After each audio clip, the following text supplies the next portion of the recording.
My girlfriend whispered, "I can't marry into poverty," and broke up with me in 10 minutes. After dinner at my parents' 1970s ranch house, I said, "Okay," went back to work, until the newspaper headline exposed. I learned something interesting about myself this week. Turns out I've been using my family's lifestyle as an inadvertent filter for relationships. And I didn't even know it until someone failed the test spectacularly. The conversation that ended things lasted maybe 10 minutes. But it's taken me 3 days to process what actually happened. Not the breakup itself, that was probably inevitable, but the assumptions that led to it, and what those assumptions revealed about someone I'd been dating for 8 months. I'm a marine biology professor at the state university here in our little coastal town. It's not glamorous work, but I love it. Research, teaching, spending time in tide pools and on research vessels. The kind of life that looks modest from the outside, which apparently is exactly the problem. Sable's been my girlfriend since last spring. She works in pharmaceutical sales, drives a leased BMW, lives in one of those new downtown condos with the floor-to-ceiling windows. Smart, ambitious, always dressed like she stepped out of a business magazine. We met at a conference mixer, and I was honestly surprised someone like her would be interested in a professor who shows up to dinner dates with sand still in his hair. Last weekend was the first time I'd brought her home to meet my parents. Not because I was hiding anything, but because my folks live about an hour up the coast in the same house I grew up in, and our schedules hadn't aligned until now. The drive up was fine. Sable seemed excited, asking questions about my childhood, making jokes about meeting the people who made me who I am. Normal relationship milestone stuff. Then we pulled into my parents' driveway. Their house is a 1970s ranch style. 3 bedrooms, maybe 1,500 square feet, brown shag carpet in places, wood paneling in the living room, furniture that's been reupholstered twice because my mother doesn't believe in throwing away something that still works. My dad's truck in the driveway is older than I am, but he maintains it like a classic car because that's who he is. If something works, you take care of it. I watched Sable's face as we walked to the front door, and something shifted. She got quiet, started looking around like she was cataloging everything she saw. Dinner was my mom's famous tuna casserole, served on the same dishes they've had since their wedding. My dad told stories about his work days. My mom asked Sable about her job. Normal family conversation, but I could feel the tension coming off Sable in waves. About halfway through dinner, she asked my dad what his career plans were. He's 64. He's been retired for 3 years. But she said it like she genuinely thought he was unemployed and looking for work. When my mom mentioned shopping at the thrift store for my cousin's baby shower gift, Sable actually winced. Not subtly, the drive back was quiet. Really quiet. I figured she was processing meeting my family, maybe feeling overwhelmed. I get it. First time meeting parents can be intense. The next morning, she called. "Graham, I need to be honest with you about something," she said, her voice careful and measured. "I really like you, but I can't marry into poverty. I need financial security in my future, and I don't think your family situation is compatible with the life I want to build." Marry into poverty. That's how she saw my parents' life. "I understand," I told her. "I hope you find what you're looking for." She seemed surprised that I didn't argue or try to convince her otherwise. But honestly, what was I going to say? That my parents' values weren't good enough for her? That their modest lifestyle was somehow a reflection of my character? Here's what she didn't know, and what I didn't think to mention because it never seemed relevant. My parents recently decided to finally do something significant with their savings. After 35 years of living below their means and investing quietly, they're ready to make some moves that'll probably surprise a lot of people. The thing that's been bothering me isn't the breakup. It's realizing that in 8 months together, Sable never actually asked about my family's values, their history, or who they are as people. She saw furniture and made assumptions about character. Maybe that's on me for not explaining our family's philosophy about money and lifestyle. Or maybe it's exactly the kind of filter I needed without knowing it. Either way, I'm spending this weekend in tide pools with my research team, doing work that actually matters to me, with people who understand that substance isn't always visible from the surface. Edit. Reading these responses is validating. Yeah, a lot of you are pointing out that her reaction says more about her priorities than my family's worth. That's becoming clearer the more I think about it. Edit 2. For those asking about my parents' actual situation, let's just say appearances can be deceiving. They've always believed in living modestly regardless of what they could afford. Some people call it old-fashioned, but I call it having your priorities straight. Edit 3. Finn, my colleague, just texted after seeing this somehow. Dude, did she not know about your parents' thing? I guess everyone in my department knows something Sable never bothered to ask about. Update 1. Well, this got interesting faster than I expected. Sometimes small-town life has its advantages, especially when it comes to setting the record straight. Thursday morning, I was in my office preparing for my 9 a.m. marine ecology class when Finn knocked on my door with a copy of the local newspaper. "You might want to see this," he said, grinning like he knew something I didn't. Front page of the lifestyle section. Local couple makes anonymous $50 million donation to new marine research facility. The article described how Robert and Margaret Lott, my parents, had quietly donated enough money to fund an entire research center focused on coastal ecosystem preservation. The facility's going to be called the Graham Lott Marine Research Center. Apparently, they'd been planning this for months, working with the University Foundation to structure the donation properly. The something they wanted to do with their savings turned out to be funding the kind of research facility I've been dreaming about my entire career. The article mentioned that Robert had built and sold a regional waste management company for substantially more than anticipated market value, and that both he and Margaret had been longtime supporters of environmental education who preferred to give back quietly. $50 million. From the people Sable thought were living in poverty. By lunch, my phone was buzzing with texts from colleagues, friends, even former students who'd seen the story. The university president called to congratulate me personally. The dean mentioned they'd be fast-tracking my tenure review. But the strangest call came around 3 p.m. from a number I didn't recognize. I let it go to voicemail. Then it called again. And again. Finally, I answered. "Graham? This is Sable. I saw the newspaper article." The tone of her voice was completely different from our last conversation. Nervous. Almost breathless. "I think there might have been some kind of misunderstanding about your family's situation," she continued. "I feel terrible about how things ended between us. Could we maybe talk?" I told her I'd think about it and hung up. Finn, who'd witnessed this entire phone call, just shook his head. "Some people, man, they only see value when it's printed in the newspaper. The thing that's bothering me isn't that she called. It's that she called the day the article ran. Not any of the 7 days since our conversation when she could have just missed me or realized she'd made a mistake about my family's character. My parents raised me to understand that real wealth whispers while fake wealth shouts. Sable heard whispering and assumed it was silence. Now that it's shouting from the front page, suddenly there was a misunderstanding. I'm starting to think the misunderstanding was mine, thinking that 8 months was enough time for someone to actually get to know who I am and where I come from. Edit. For those asking if I'm going to call her back, I honestly don't know. Part of me is curious what she thinks misunderstanding means in this context. Edit 2. My mom called this morning laughing. Apparently 3 different people at the grocery store asked if I was available because their daughters, granddaughters, nieces would love to meet a nice boy from such a good family. Small-town dynamics are hilarious. Edit 3. The university is already getting calls from researchers who want to apply for positions at the new facility. Looks like my parents' gift is going to change more than just my career prospects. Update 2. I thought the newspaper article would be the end of this story. I was wrong. Apparently, some people handle being wrong about wealth the same way they handle being wrong about everything else, by doubling down and making it worse. Last Tuesday, my mom called me at work, which she never does unless something's actually wrong. "Honey," she said, "I just had the strangest phone call from your friend Sable." My stomach dropped. What did she want?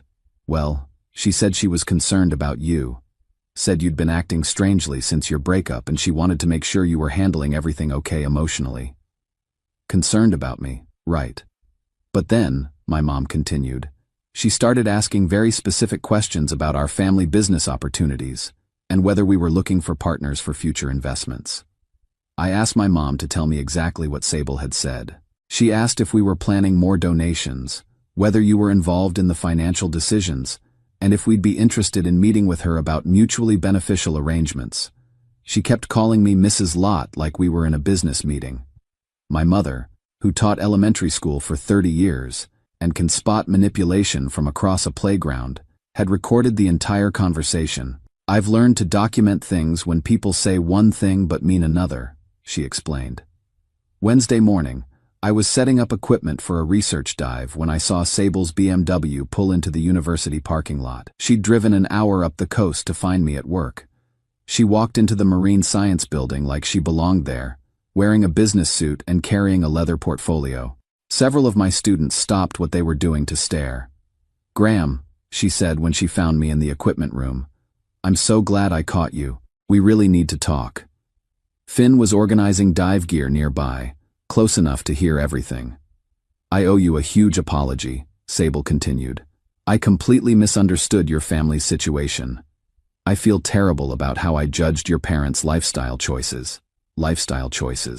Like modesty was a quirky preference instead of a value system.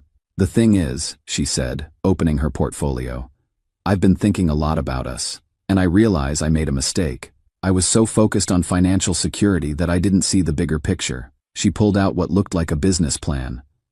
"I've been researching marine conservation investments. There's incredible growth potential in sustainable ocean technology, and with your expertise and your parents' resources, we could build something amazing together." We build something together. That's when I pulled out my phone and played my mother's recording. Sable's voice came through clearly. "Mrs. Lot, I'm wondering if you and Robert might be interested in discussing mutually beneficial arrangements for future philanthropic endeavors. I have extensive experience in strategic partnerships." The color drained from Sable's face as her own voice filled the equipment room.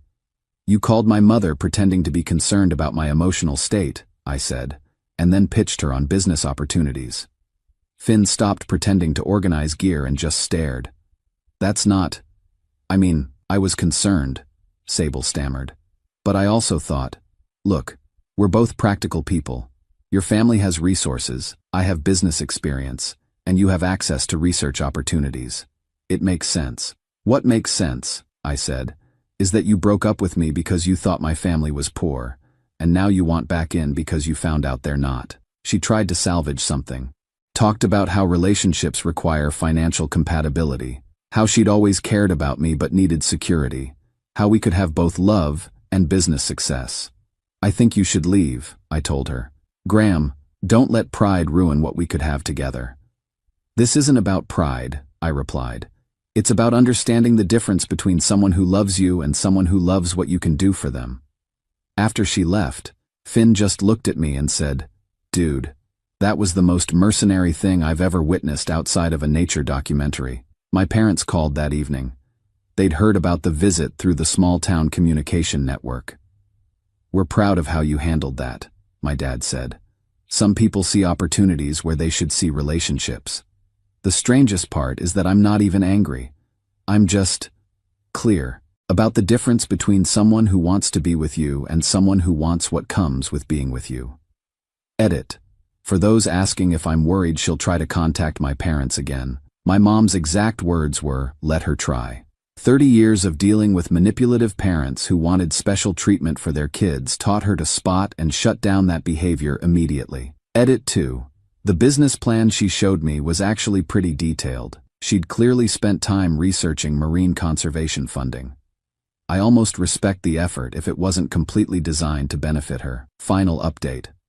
I wasn't planning to update this story again, but enough has changed that it feels worth sharing the conclusion, especially for anyone who's wondered whether walking away from someone who only values you for your circumstances ever leads anywhere good. 2 years later, my life looks completely different in all the best ways. The Marine Research Center opened last fall, and I'm the youngest department head in the university's history. The work we're doing on coastal ecosystem preservation is getting national attention, and I wake up every morning excited about the problems we're solving. But the best part of this whole experience has been learning what it feels like when someone chooses you for who you are instead of what you represent. I met Jessica about 18 months ago through the most mundane circumstances possible. She's the bank manager who helped coordinate the paperwork for my parents' donation. And after months of professional interactions about foundation accounts and research funding, she finally asked if I wanted to get coffee sometime. Not about banking stuff, she clarified. Just coffee. Our first conversation lasted 4 hours. We talked about everything: marine biology, small-town politics, family values, the weird pressure of suddenly having your life change because of circumstances beyond your control.